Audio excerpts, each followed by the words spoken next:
vēlos aicināt runāt Milānas Politehniskās augstskolas profesori, dizaina politikas eksperti Marzia Mortati.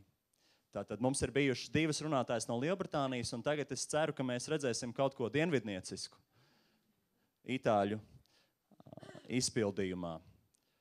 Atgādinu, ka jautājums joprojām var uzdot Twitterī, izmantojot mirkļbirku, jeb hashtagu Radi Latvija, un mūs var skatīties tiešraidē Delfos, Radi Latvija LV un Rīga 2014 mājaslapā.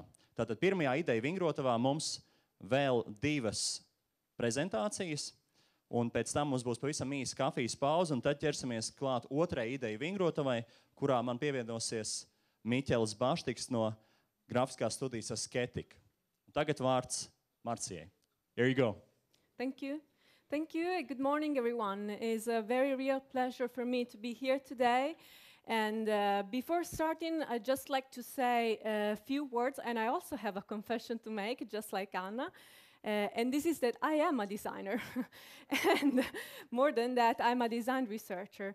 So I feel very, very dearly about everything that has been said up until now today. And I hope that I will contribute with my speech to understand further what design is, what design thinking is, but especially about what design thinking can bring to policy and governments and the public sector. In particular, my presentation will be a little bit more focused on what is the role of design today in the European Union. As I'm here also on behalf of the Design Council, of the British Design Council, and of this new project that was just launched a couple of months ago in Brussels, called EDIP, or European Design Innovation Platform. So I'm going to talk to you a little bit about what this project is, and of course about how you could all participate. But before that, I will introduce more in depth some of the things that Anna has already mentioned. So how the European Commission is actually tackling this idea of including design and innovation all over the European system. So what is the design policy context in Europe right now?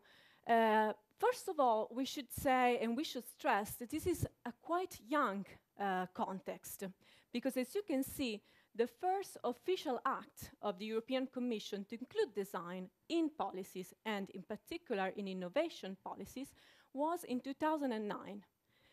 And if you think about the history of design, and if you think about, for example, some of the things that Alice was mentioning in her presentation, this is very, very recent. It seems like the European Commission wasn't aware before that of what design was and how design could really make a difference into the European innovation system.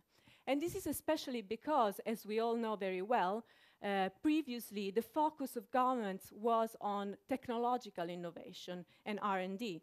And just very recently, in this moment of recession and crisis and big transformation that we are undergoing, finally design emerged and had a spotlight put on itself to try and suggest new propositions, new ways to understand how to get about this moment of great destabilization that we are going through.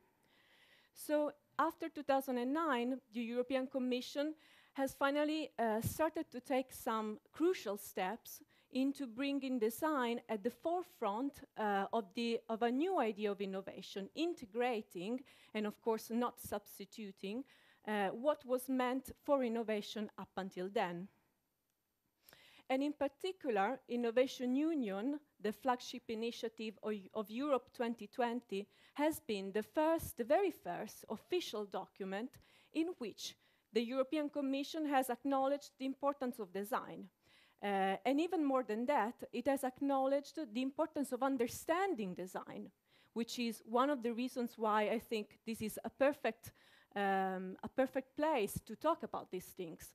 Because as we've understood from the 2 presentations before mine, design is something that is quite multifaceted, it's very variegated, and it's also undergoing big transformations.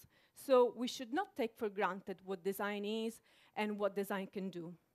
And I very much agree with what Alice was saying, that design is undergoing great transformations as we speak, as design started as something specifically targeted at industries, and nowadays it has expanded so much into a process, into approaches to look at intangible things rather than tangible things, or together with tangible things. So into Innovation Union, the European Commission was urging European experts to create a board that they call the European Design Leadership Board to think about what could be the most important actions, strategic actions to tackle design. And this resulted into this report that I hope you already know, but if you don't, it would be very interesting, I think, for all of you to go and have a look at it, because it's freely available online, that is called Design for Growth and Prosperity. And this report collects and gathers some of the strategic actions that the European Design Leadership Board has given to the European Commission in order to start integrating design. And these encompass the majority of the topics that design looks at. So it goes from understanding how design can contribute to SMEs and increase their competitiveness, but it also looks at how design can enter and improve the public sector, but it also looks at education. So it's quite broad, and I think it is also useful to understand what are the many, many facets of design. And so, as I was saying, this has started to mean for the European Commission that their investment is not only aimed at technological innovation, but finally something that they called non-technological innovation came to the forefront. And this was especially referred at design as a driver of user-centered innovation. And in fact, this also underlines and stresses the fact that there isn't a straightforward and widely acknowledged definition of design today. And this is very important to be talked about and to be understood. For example, you could download a report from the 2009 produced by the European Commission that is actually called Design as a Driver of User-Centered Innovation. And this is their first, let's say, investment, or the first research that they put together in order to start understanding and pinpointing what could be an agreed, shared definition of design. So if you go and have a look at this report, you can find in there a list of many different definitions of design, a list of many different approaches on how to integrate design and innovation. So it's more of a matter of engaging in dialogue and debating about this to find also the appropriate definition for the context in which we are acting. And so this is what the European Commission is actually trying to do. In fact, after the recommendations and reports, their first let's say, practical action, the first pilot action, was an investment on this EDI initiative that stands for European Design Innovation Initiative. And this had the goal of funding projects to, in fact, raise the awareness of design as a driver of innovation in Europe, which is something that, once again, we should not give for granted, and especially to enhance the role of design as a key discipline that can transform ideas into valuable propositions for the users. Because when we talk about design, we should never forget that design is especially about people. And in fact, the Design Leadership Board defined it as a driver of people-centered innovation. And IDEO defines it a driver for human-centered innovation. So the user is definitely something that we can have there as a key element when we talk about design. So these are the 6 projects that were funded within the EDI initiative. And as you can see, there were 46 organizations involved and 19 different European member states. And these projects range in a number of topics in which design still needs very much to be investigated. For example, the very first one, Eurodesign, is about trying to understand how to measure the value of design. And this is another huge topic, crucial topic when we speak about design, because measuring the economic value, the financial value of design is not something that has a ready solution to be proposed and to be adapted, but it's something that we are still trying to understand and try to debate about. And quite proudly, I should say that I'm part of the team at Politecnico di Milano that coordinates DEEP, that is about designing European policies, which is another topic that is quite important right now in Europe. And this project has been run for 2 years, and it has looked at how to evaluate the effect of design policies in order to promote the development of better design policies. So after these 2 years of project, we of course built a lot of knowledge in general about design and how design is integrated in governments, but also about what is the state of the art of design and design policies right now in Europe. So I would like to take this chance today to try and share with you, before introducing more in detail EDIP, what are the main observations that we have made throughout these 2 years, and what are our recommendations, or actually the DEEP Consortium recommendations to the European Commission in order to promote design further. So first of all, we think that it's still quite crucial and quite important to advocate design policies, but also design in general, throughout the whole European innovation system.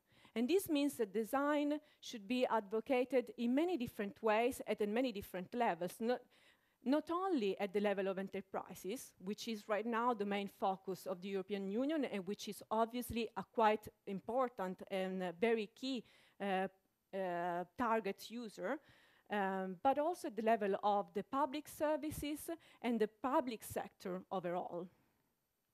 And so we think that it's very important to understand better, as Anna was saying as well, how to integrate design thinking into governments, into policy making, and in innovation processes in general. But we also think that it's quite crucial for the European Commission right now to coach member states and support training about what design is and what design can do. And doing this also through the exchange of knowledge, through member states that have different levels of awareness about design. And this is also why I think it's very important what we are doing here today, because hopefully we can engage in some of these dialogues that are very important.